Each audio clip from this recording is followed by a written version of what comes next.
There you go. It moved. Here. Okay. No cheating here. I want to tell you, this is not the way to do it. I just bought a second motorcycle today. She's supposed to have oil on her. It should be there. Hey. You can see it was running really, really rich. Flow gets lower. Oh. Yeah. Muscle.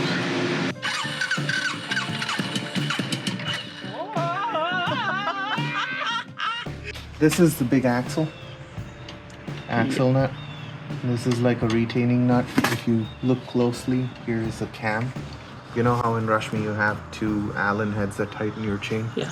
It's this cam that tightens the chain. The higher up it goes, the farther back it is.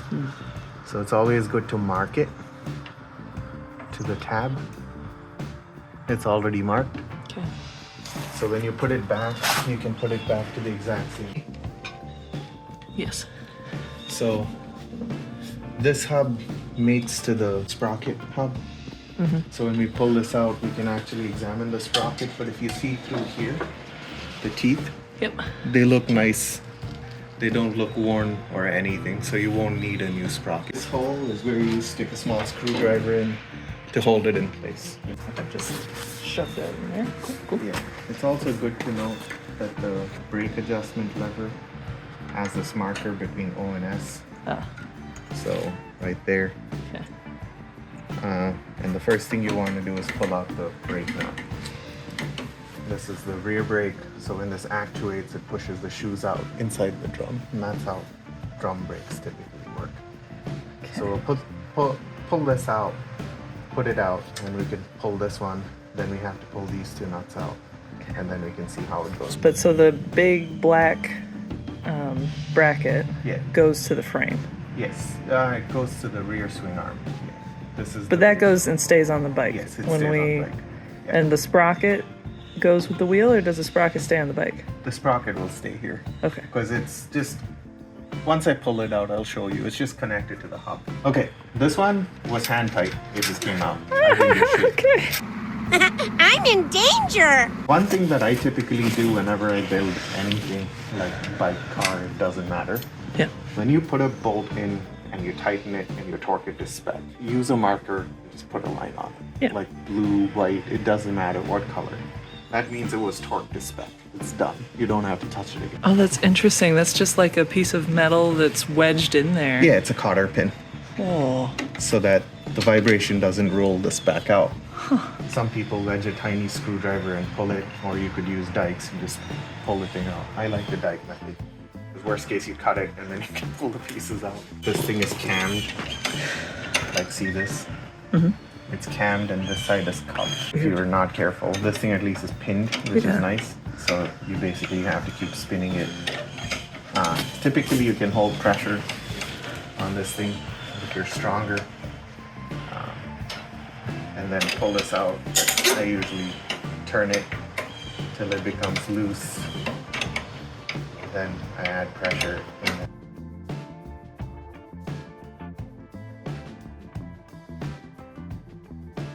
How it goes. Typically you just muscle it out, and that's why you can see this bend. Putting it back in is like not particularly fun either. This cam, it was connected to the second or the third one. We can adjust the brake, and then this just comes out. Okay. Excellent. So, easy. Yeah. And then we have to pull these two out, which is going to be interesting because I don't know if I have a socket that big. But all I did was I pulled the first crown nut.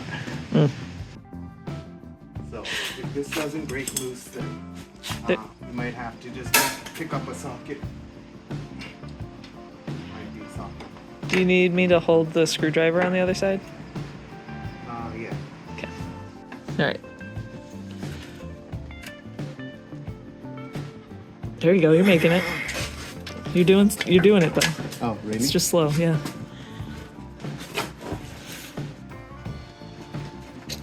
There you go.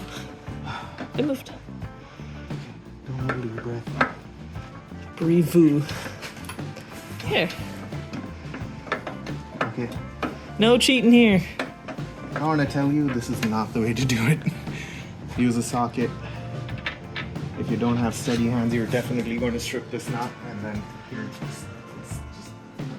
and the orientation of the spacer is very critical. So once I pound this thing out of here, I think the wheel should come off. Oh, sorry, you gotta pull it. So this wheel is going to fall the moment I pull the axle. So get it as far out as you can, and then figure out the orientation of the spacer, Okay. right? So okay. it goes like this, like that, like this. It's super critical that you orient the spacer correctly, otherwise your Here. alignment will be all jacked up. I'm gonna tape it together. Yeah, here, we can put it into the axle.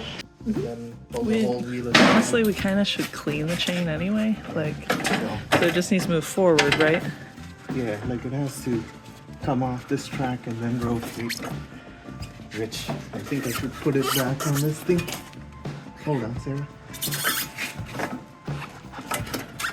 I'm just trying to What? put it back on that so we can rotate the wheel. We were talking about this a little earlier. This bit is metal. There's a piece of rubber between the sprocket and the wheel hub. This is where those shoes would push at, right? To slow down? Is it in here? The shoes would push out in here? Yeah. Okay.